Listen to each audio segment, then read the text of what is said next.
नमस्कार श्रोताओं, मैं रमेश कुमार व्यास फिर से आज श्री शिव महापुराण कथा के एकादश दिवस पार्ट 11 में आपका हार्दिक स्वागत करता हूं। दोस्तों, मित्रों और सभी श्रोतागणों, आज हम श्री शिव महापुराण कथा के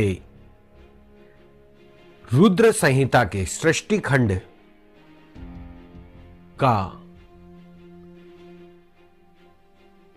कथावाचन करेंगे और नारद जी का मोह, महाप्रलय का रहस्य, ब्रह्मा विष्णु का अहंकार, ओम का विराट स्वरूप, सृष्टि की रचना और गुण निधि की अद्भुत मुक्ति के प्रसंगों का यहां वर्णन आएगा।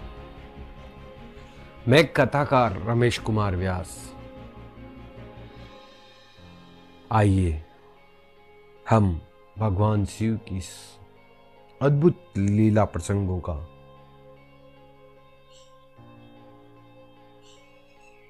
आनंद लेते हैं। ओम नमः शिवाय, हर हर महादेव, जय भोलेनाथ, जय शिव शंकर, जय माता पार्वती। आज की कथा में हम उस सीमा में खड़े हैं जहां एक संहिता समाप्त हो चुकी है और दूसरी संहिता का विराट द्वार हमारे सामने खुल चुका है।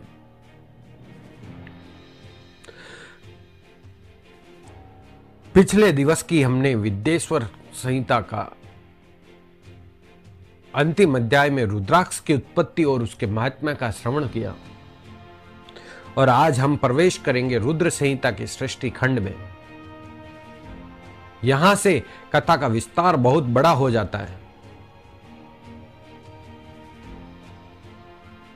आज ऋषियों का प्रश्न है, जिस महादेव की महिमा हमने सुनी वे प्रकट कैसे होते हैं? सृष्टि आरंभ होने से पहले क्या था? आज का प्रश्न है, ब्रह्मा और विष्णु कहां थे? रुद्र का प्राकट्य कैसे हुआ? और इसी के साथ एक ऐसी कथा आती है जिसमें एक महान महर्षि नारद जी अपनी तपस्या पर गर्व कर बैठते हैं और महादेव की माया ऐसी लीला करती है कि वही महर्षि नारद जो संसार को वैराग्य का उपदेश देते हैं, स्वयं एक क्षण के लिए मोह में पड़ जाते हैं।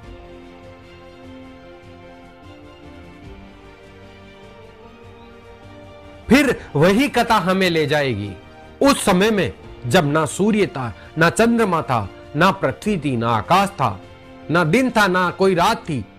चारों ओर केवल अंधकार और उस अंधकार के बीच में एक केवल सत्य था, शिव।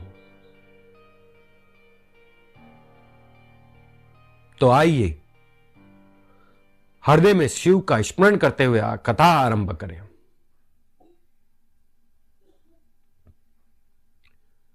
ऋषियों का प्रश्न, अब शिव की लीला सुनाइए। नेमिषारण्य में ऋषियों की सभा लगी हुई है।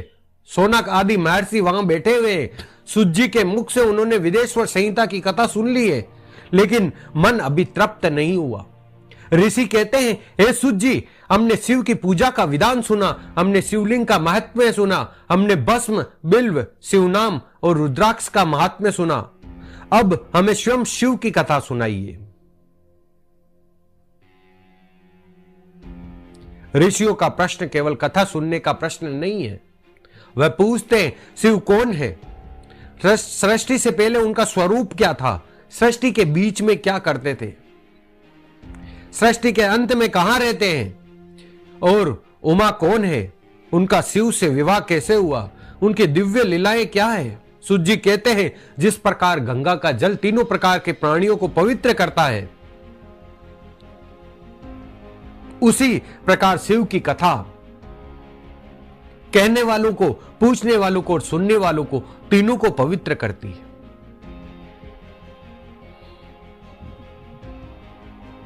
यहां से रुद्र संहिता की कथा आरंभ होती है और सुज्जी स्मरण करते हैं शिव की कथा का रस ऐसा है, जितना सुनो उतना ही सुनने की इच्छा बढ़ जाती है। ऋषियों ने कहा, तो फिर देर किस बात की, हमें वह कथा सुनाइए जिसमें शिव स्वयं अपने रहस्य खोलते हैं।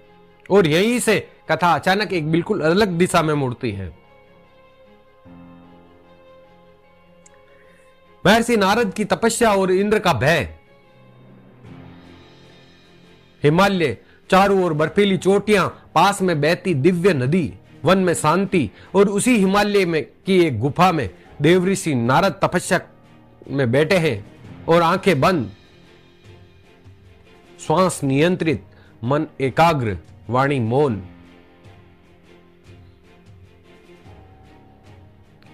नारद जी की तपस्या इतनी प्रबल होती है कि देवताओं के राजा इंद्र चिंतित हो उठे। इंद्र ने सोचा, कहीं नारद मुनि मेरी इंद्रपुरी का राज्य मांगने के लिए तपस्या तो नहीं कर रहे। भय ने इंद्र को घेर लिया।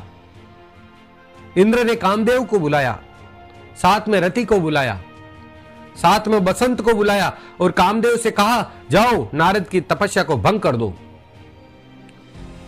कामदेव जी चले, हिमालय पहुंचे।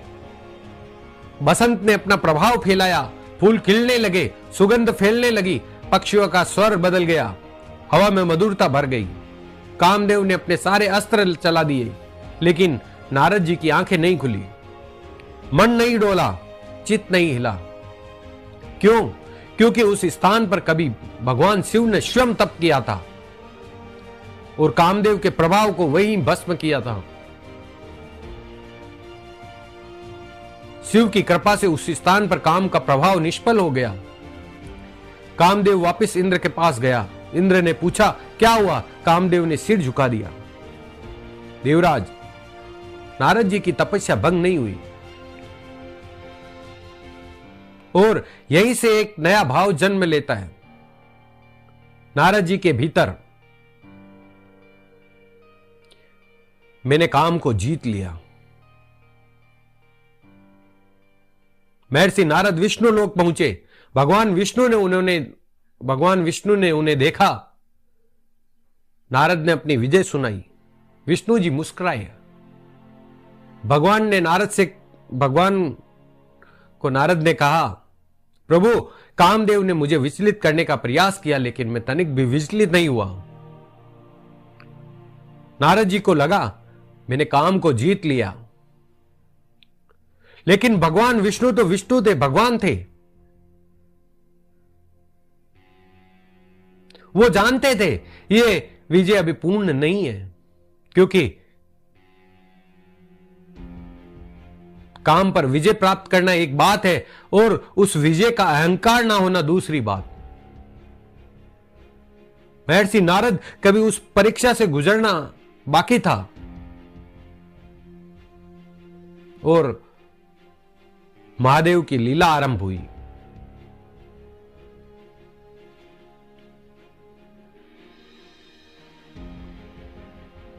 श्रीमती का स्वयंवर और नारद जी का मोह। नारद वहां से चले। भगवान विष्णु ने अपनी माया से मार्ग में एक अद्भुत नगर प्रकट किया, ऐसा नगर जिसे देखकर नारद भी ठहर गए। नगर में धन था, सौंदर्य था, उत्सव था, राजा था शीलनिधि और राजा की पुत्री थी श्रीमती, अत्यंत सुंदर। राजा ने नारद का सम्मान किया।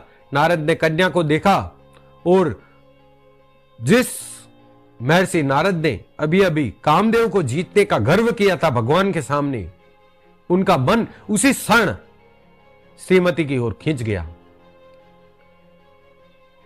राजा ने कहा, हे देवर्षि, मेरी पुत्री के लिए स्वयंवर रखा गया है, आप बताइए उसका पति कैसा होगा।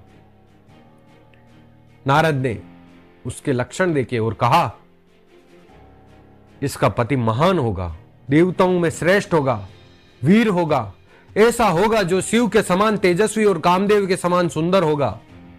लेकिन भीतर से नारद जी के मन में कुछ और चल रहा था। उनके मन में चल रहा था कि ऐसी कन्या मेरी पत्नी हो जाए। नारद जी तुरंत भगवान विष्णु के पास पहुंचे। उन्होंने कहा, प्रभु मुझे आप जैसा सुंदर रूप दे दीजिए। भगवान मुस्कुराए और बोले, मैं तुम्हारे हित में वही करूंगा जो तुम्हारे लिए वास्तव में कल्याणकारी होगा।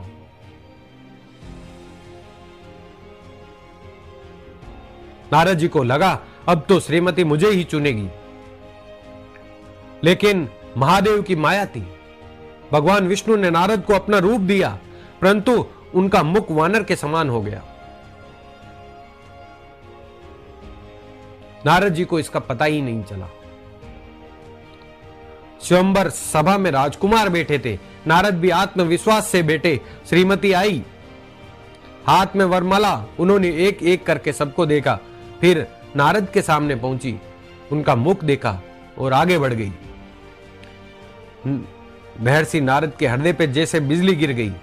फिर भगवान विष्णु स्वयं एक राजकुमार के रूप में वहां आए। श्रीमती ने उन्हें देखा और वरमाला उनके गले में डाल दी।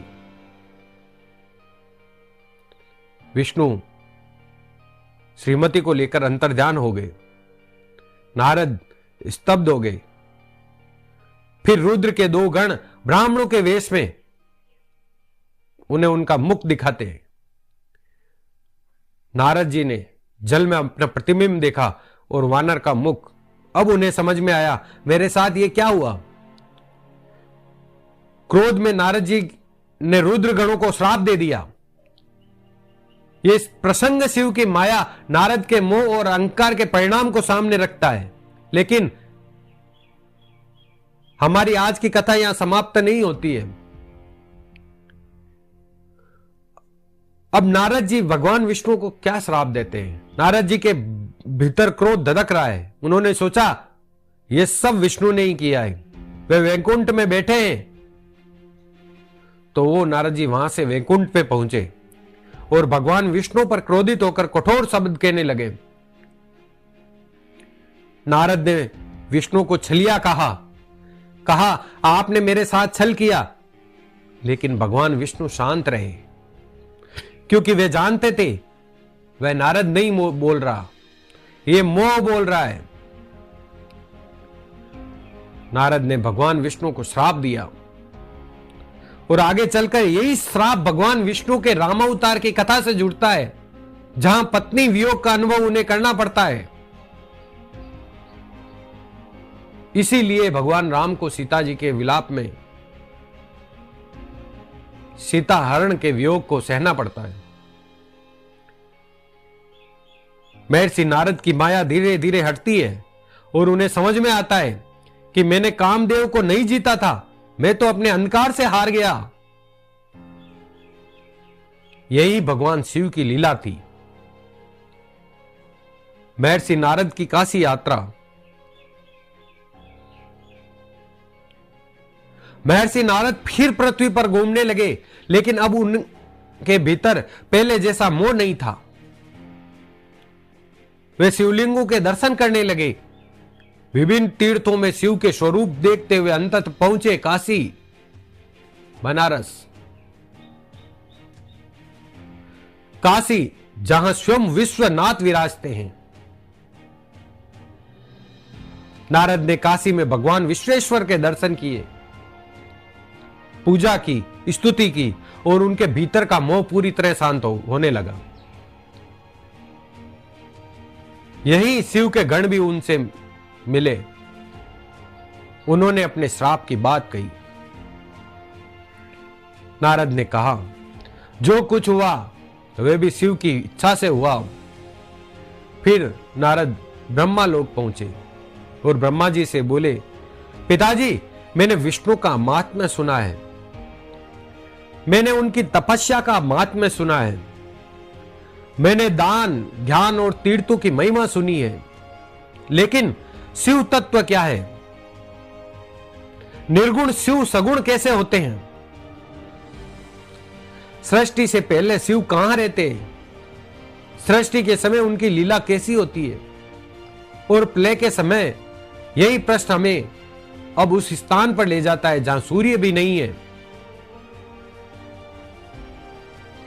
महाप्रलय जब कुछ भी नहीं बचा, ब्रह्मा जी कहते हैं नारद कल्पना करो, सृष्टि समाप्त हो चुकी है, ना सूर्य है, ना चंद्रमा है, ना तारे हैं, ना पृथ्वी है, ना जल, ना अग्नि, ना कोई वायु, और ना दिन है या ना रात है। कहीं दिशाएं भी नहीं है, धर्म भी नहीं है, अधर्म भी नहीं है, शब्द भी नहीं है, स्पर्श भी नहीं है, रूप भी नहीं है, रस भी नहीं है और गंध भी नहीं है। चारों ओर ऐसा अंधकार जिसे मानो सुई भी भेद ना सके। और उस अंधकार में एकमात्र सत्य सत्य, जिसे ना शब्द बांध सके, ना मन समझ सके,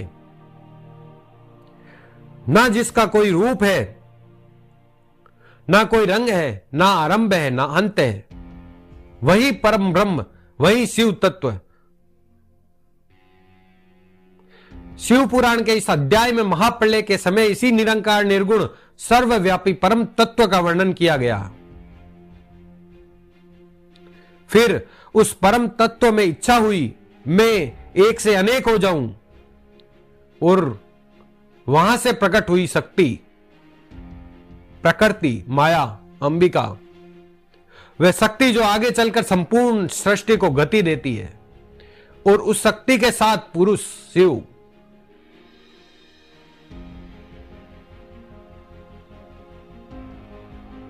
भगवान शिव ने विष्णु को प्रकट किया, उन्हें नाम दिया विष्णु, अर्थात जो सर्व व्याप्त हो।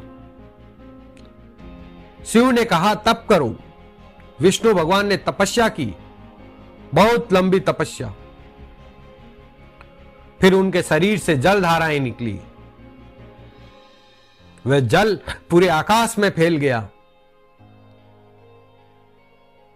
और उसी जल में विष्णु शयन करने लगे। इसी कारण उनका नाम कहलाया नारायण। नार प्लस अयन, जल ही जिसका आश्रय बना। फिर प्रकृति से महत, महत से अंधकार, अंधकार से तन्मात्राएं, 5 महाभूत, ज्ञानेंद्रियां, कर्मेंद्रियां, मन, और इस प्रकाश सृष्टि के तत्व क्रम से प्रकट होने लगे। लेकिन अभी ब्रह्मा कहां है? वही अगला दृश्य है। भगवान विष्णु की नाभि से कमल और ब्रह्म का जन्म। नारायण शीर सदर्श जल में शयन कर रहे हैं, उनकी नाभि से एक दिव्य कमल प्रकट हुआ। वह साधारण कमल नहीं है, अत्यंत विशाल, अद्भुत, और उस कमल में प्रकट हुए ब्रह्मा। ब्रह्मा ने चारों ओर देखा, कुछ समझ नहीं आया, मैं कौन हूं, वह स्थान क्या है, और मैं कहां से आया। उन्होंने कमल के तंतु के भीतर जाने का प्रयास किया, लेकिन मूल नहीं मिला। वापस लौटे, और तभी उनके भीतर अहंकार जागा। उधर विष्णु भगवान भी प्रकट थे। दोनों के बीच श्रेष्ठता का प्रश्न उठा, मैं श्रेष्ठ हूं, नहीं मैं श्रेष्ठ हूं। और देखते ही देखते ब्रह्मा और विष्णु का विवाद बढ़ गया। दोनों ने अपने अपने स्वरूप को परम मान लिया, और फिर उनके साथ में प्रकट हुआ एक अनंत अग्नि स्तंभ। ऊपर अंत नहीं, नीचे अंत नहीं, ना आरंभ दिखाई देता है ना अंत। ब्रह्मा जी ऊपर चले, विष्णु जी नीचे, लेकिन दोनों उस स्तंभ का अंत नहीं पा सके। यही वह विराट अग्नि स्तंभ है जिसकी कथा हमने पहले दिन में हम सुन चुके। यहां वही घटना एक नए संदर्भ में आती है, और अब अध्याय 8 में अग्नि स्तंभ से निकलता है ओम। ब्रह्मा और विष्णु का गर्व शांत हो चुका है, दोनों उस अग्नि स्तंभ के सामने खड़े हैं। तभी एक दिव्य ध्वनि उठती है, ओम। कोई साधारण आवाज नहीं, ना बाहर से आई, ना किसी ने बजाई। वह ध्वनि स्वयं उस अग्नि रूप शिव से प्रकट हुई।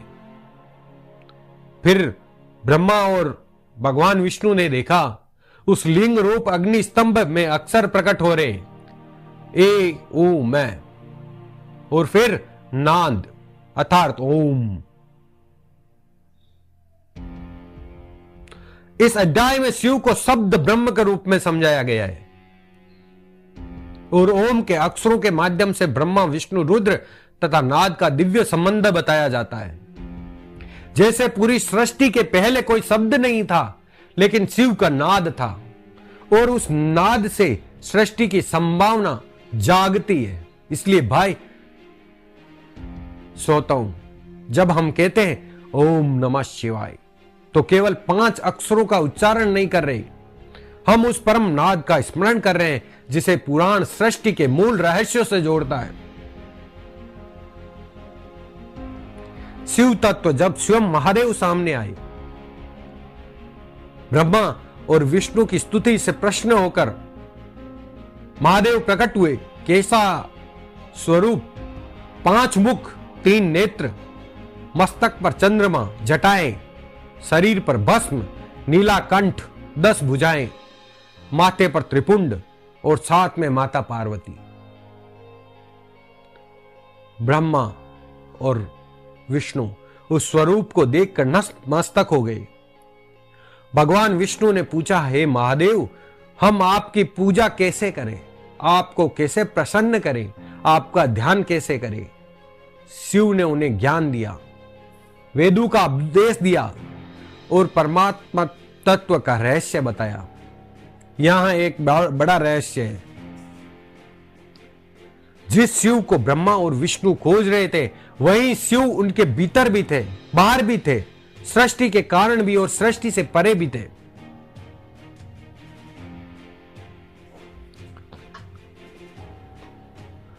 अब शिव स्वयं भगवान विष्णु को संबोधित करते हैं, कहते हैं, हे विष्णु, जब संसार में दुख बढ़े, जब जीव पीड़ित हो, तब तुम उनके दुख दूर करने में तत्पर रहना। शिव भगवान को जगत के पालन का दायित्व देते हैं।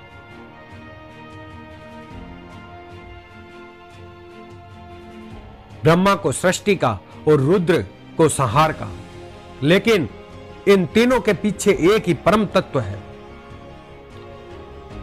शिव कह लो या विष्णु, दोनों एक ही हैं, दोनों एक ही दूसरे से प्रकट हुए।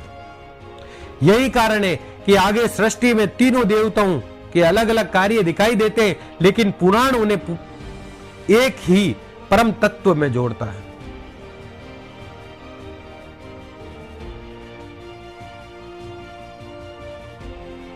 यहां कथा को केवल कौन बड़ा कौन छोटा बनाना ठीक नहीं। पुराण का गहरा भाव है, कार्य अलग हो सकते हैं पर मूल तत्व एक है।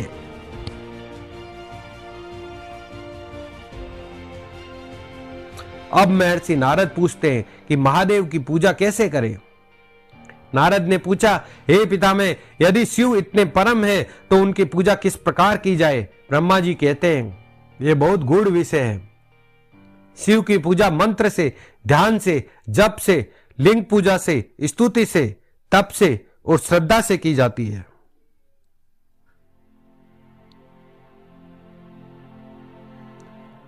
सभी वर्णों और भक्तों के लिए शिव भक्ति का मार्ग बताया गया है, लेकिन यहां एक बात अत्यंत सुंदर है। बाहरी पूजा उस साधक के लिए है जो अभी सूक्ष्म ध्यान में समर्थ नहीं। पहले बारी शिवलिंग, फिर मंत्र, फिर ध्यान और धीरे धीरे बाहर का शिवलिंग भीतर के शिव तत्व की ओर ले जाता है। रुद्र संहिता के अध्याय 11 से 14 में शिव पूजा के विभिन्न पक्ष, आवश्यक अनावश्यक सामग्री, पूजा की विधियां और दिशाओं का विस्तार आता है।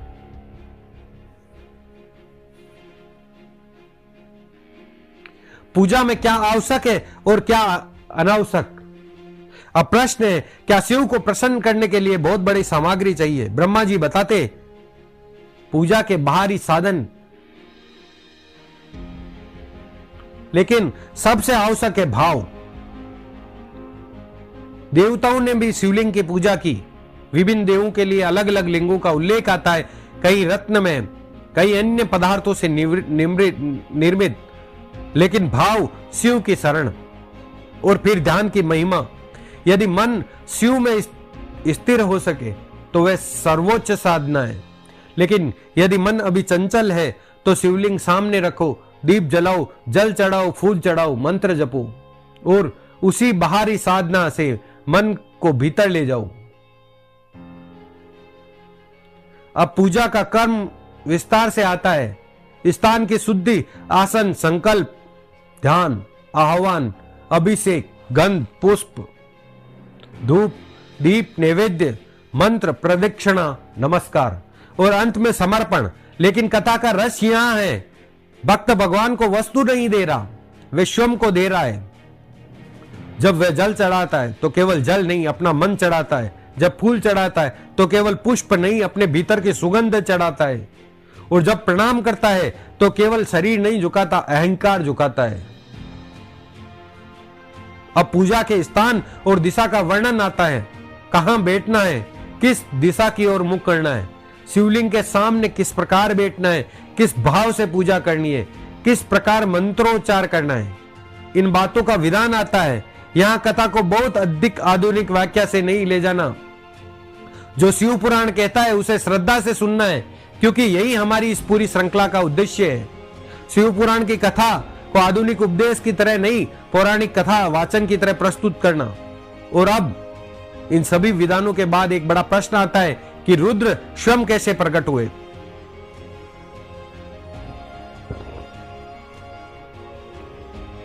रुद्र का प्राकट्य। नारद ने पूछा, हे ब्रह्मा जी, सृष्टि कैसे आगे बढ़ी, रुद्र कैसे प्रकट हुए? ब्रह्मा जी बताते हैं, भगवान शिव के आदेश से सृष्टि का कार्य आरंभ हुआ। ब्रह्मा जी ने सृष्टि के विभिन्न स्तरों को उत्पन्न किया, लेकिन सृष्टि अभी पूर्ण नहीं थी। प्रकृति के विभिन्न रूप थे, जीव, देव, त्रियक सृष्टि, मनुष्य, सूक्ष्म तत्व, अनेक प्रकार की सृष्टियां प्रकट होती है। फिर ब्रह्मा जी के मानस पुत्र सनक, सनंदन और आदि कुमार, ब्रह्मा जी ने उनसे कहा सृष्टि को आगे बढ़ाओ, लेकिन उन्होंने संसार की ओर देखा और कहा हम संसार में प्रवृत्त नहीं होंगे, हम परमात्मा का ध्यान करेंगे। और वे शिव की ओर मुड़ गए। ब्रह्मा जी के भीतर क्रोध उत्पन्न हुआ और तभी उनकी भावा अवस्था से रुद्र के प्राकट्य की लीला जुड़ती है। रुद्र का स्वरूप कैसा है? नील लोहित, अत्यंत तेजस्वी, शिव में। ब्रह्मा ने कहा, हे रुद्र, प्रजा की सृष्टि कीजिए। रुद्र मुस्कुराए और बोले, मैं उन जीवों की सृष्टि नहीं करूंगा जो जन्म मृत्यु के भय से पीड़ित हैं। मैं गुरु के रूप में उन्हें ज्ञान देकर दुख के सागर से पार करूंगा। यह रुद्र का अद्भुत उत्तर है। वे केवल संहारक नहीं है, वे ज्ञानदाता भी है। और फिर रुद्र अंतर्ध्यान हो जाते हैं। ब्रह्मा को सृष्टि का कार्य आगे बढ़ाना होता है। अब ब्रह्मा जी सृष्टि का विस्तार बताते हैं। 5 महाभूतों के स्थूल रूप प्रकट होते हैं, आकाश, वायु, अग्नि, जल, पृथ्वी और फिर पर्वत, समुद्र, वृक्ष, काल, युग और अनेक प्रकार के जीव।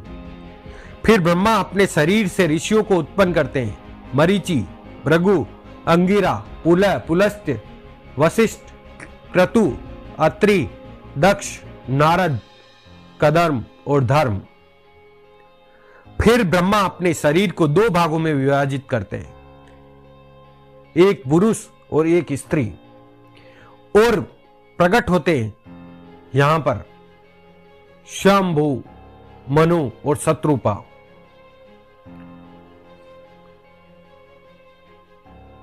उससे आगे मानव सृष्टि का विस्तार होता है।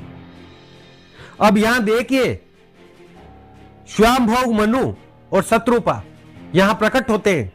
यहां सृष्टि नहीं है, फिर भी मनुस्मृति और भगवान मनु के बारे में कितने आज के लोगों के मन में कितने गंदे भाव है। भगवान मनु और मनुस्मृति पे कितने लांछन लगाए जाते हैं। ये इन कलयुग के लोगों का दुष्टाग्रह नहीं है तो क्या है?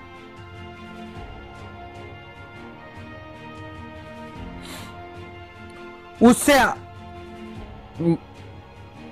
भगवान मनु और शत्रुपा से उससे आगे मानव सृष्टि का विस्तार होता है। प्रिय व्रत, उतानपाद, आकुति, देवहूति, प्रसूति और इनके माध्यम से आगे अनगिनत वंश फैलते हैं। दक्ष की पुत्रियां, धर्म की पत्नियां, श्रद्धा, लक्ष्मी, गति, तृष्टि, पुष्टि, मेघा, क्रिया, बुद्धि, लज्जा, वसु, शांति, सिद्धि और कीर्ति, और फिर अन्य पुत्रियां सती सहित अनेक देव पत्नियां, और धीरे धीरे तीनों लोकों में जीवों का विस्तार होने लगा। रुद्र संहिता के अध्याय 16 में इसी प्रकार ब्रह्मा द्वारा सृष्टि के क्रम, मनु, शत्रुपा, दक्ष के संतानों और विभिन्न सर्गों का विस्तार मिलता है। लेकिन श्रोताओं, यहां पर एक अद्भुत बात आती है। ब्रह्मा कहते हैं कि शिव ही परम ब्रह्म है,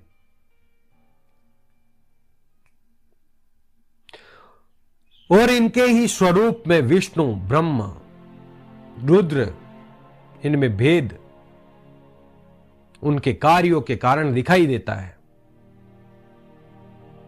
परम तत्व एक है और आगे चलकर यही शक्ति सती बनेगी, फिर वही पार्वती बनेगी, और वही कथा आगे हमें शिव पार्वती के मिलन तक ले जाएगी। लेकिन उससे पहले एक ऐसी कथा आती है जिससे सुनने वालों के हृदय को झकझोर देती है। एक ऐसा युवक जिसने धर्म छोड़ दिया,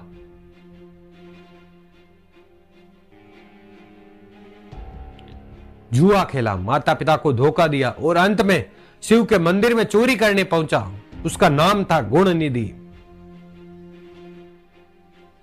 गुणनिधि धर्मात्मा पिता का अधर्मी पुत्र कांपिल्य नगर में रहते थे। यज्ञदत्त, वेदों के ज्ञाता, यज्ञ करने वाले, दानशील, धर्मनिष्ठ, उनका पुत्र गुणनिधि।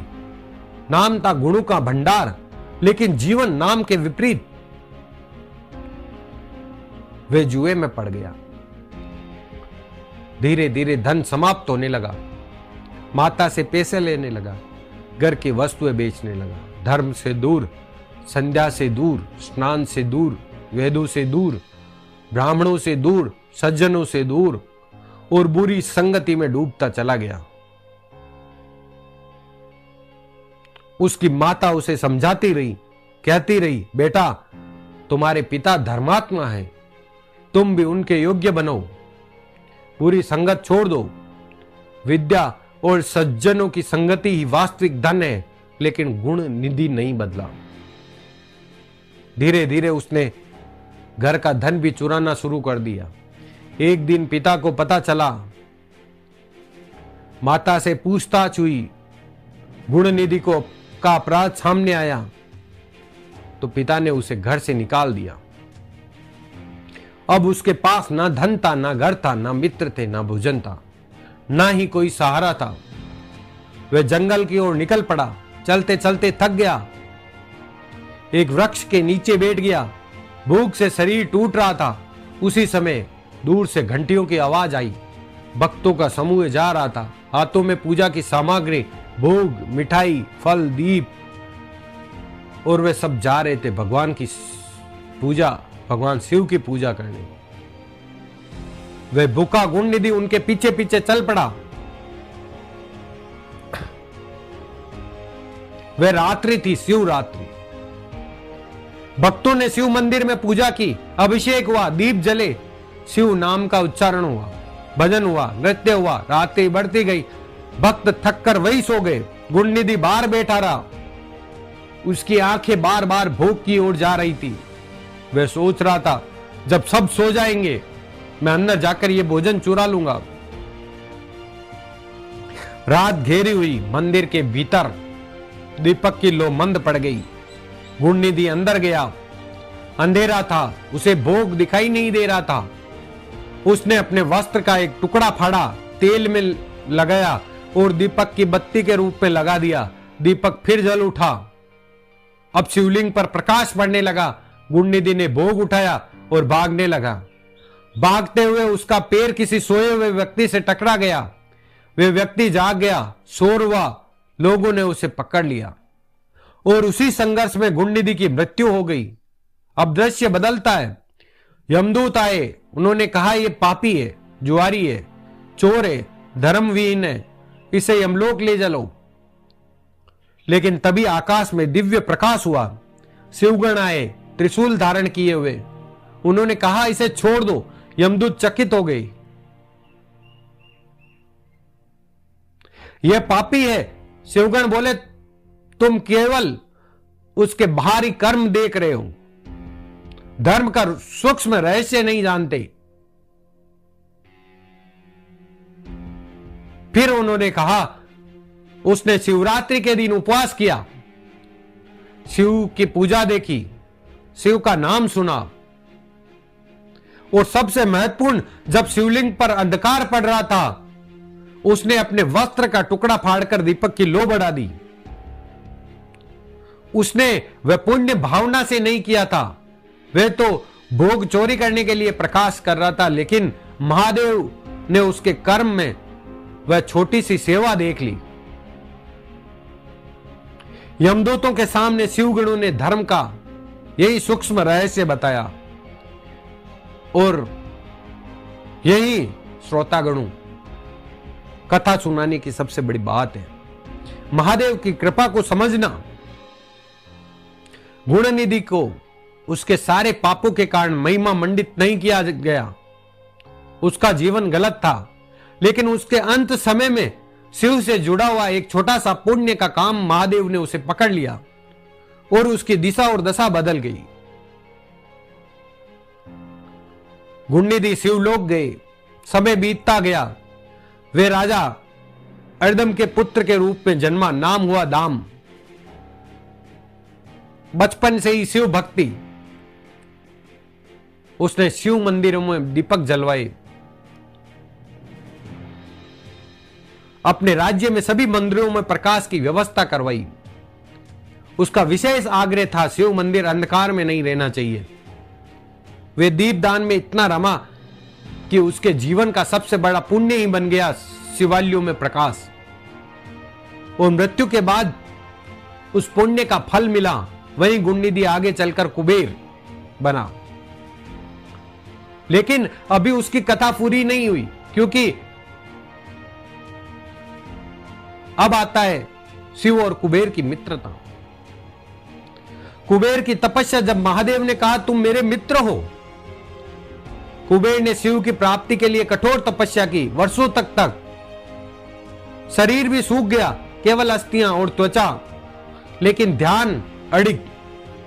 उसने शिवलिंग स्थापित किया, पूजा की और मन में केवल महादेव। फिर एक दिन महादेव प्रकट हुए, साथ में माता पार्वती। कुबेर ने शिव का दर्शन किया, इतना तेज कि आंखें ठहर न सकी। उसने कहा प्रभु, आपका दर्शन ही मेरे लिए सबसे बड़ा वरदान है। महादेव प्रसन्न हुए, उन्होंने कहा वर मांगो। कुबेर ने शिव के चरणों की ओर देखा, फिर माता पार्वती की ओर देखा। उनका दिव्य स्वरूप देखकर उनके मन में विस्मय उत्पन्न हुआ। उनकी दृष्टि का एक प्रसंग आता है जिसमें उनकी बाईं आंख चली जाती है, वे एक पिंगल कहलाता है। माता पार्वती ने उसे अपना पुत्र मानने का भाव प्रकट किया और महादेव ने कहा तुम मेरे मित्र हो। फिर शिव ने उसे निधियों का स्वामी, यक्षों का राजा, किन्नरों का अधिपति और धन का अधिष्ठाता बना दिया और कहा मैं तुम्हारे निकट कैलाश पर रहूंगा। कुबेर को केवल धन नहीं मिला, उसे मिला शिव का सानिध्य। यही उसकी सबसे बड़ी संपत्ति थी।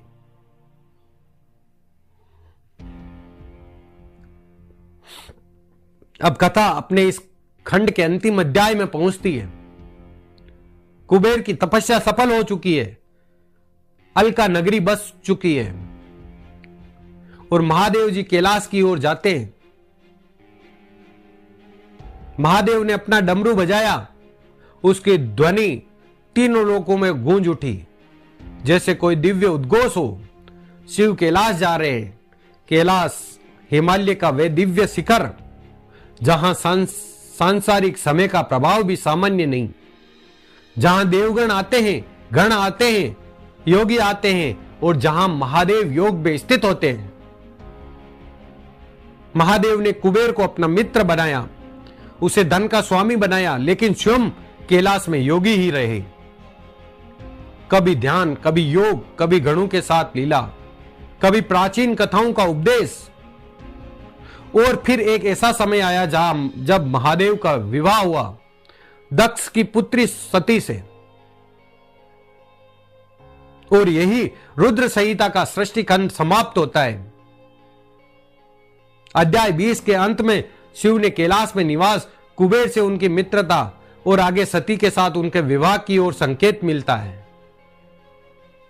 अब जरा पीछे मुड़कर देखिए मित्रों, आज हमने कितनी बड़ी यात्रा की है। हमने देखा है नारद जी की तपस्या, इंद्र का भय, कामदेव का प्रयास, महर्षि नारद की विजय, फिर नारद का अहंकार, फिर श्रीमती का स्वयंवर, नारद का मोह, विष्णु की माया, नारद का क्रोध, विष्णु को श्राप, काशी की यात्रा, और फिर महाप्रलय जब कुछ नहीं था, फिर शिव और शक्ति और विष्णु, फिर नारायण, फिर ब्रह्मा और ब्रह्मा विष्णु का विवाद, और फिर अनंत अग्निस्तंभ, फिर ओम और शिव तत्व, परम शिव तत्व, फिर पूजा विधान, फिर रुद्र का प्राकट्य, फिर सृष्टि, मनु और शत्रुपा, दक्ष, ऋषिगण, देवगण, असंख्य जीव, और फिर गुणनिधि, एक पतित मनुष्य जो शिव के मंदिर में ही चोरी करने गया,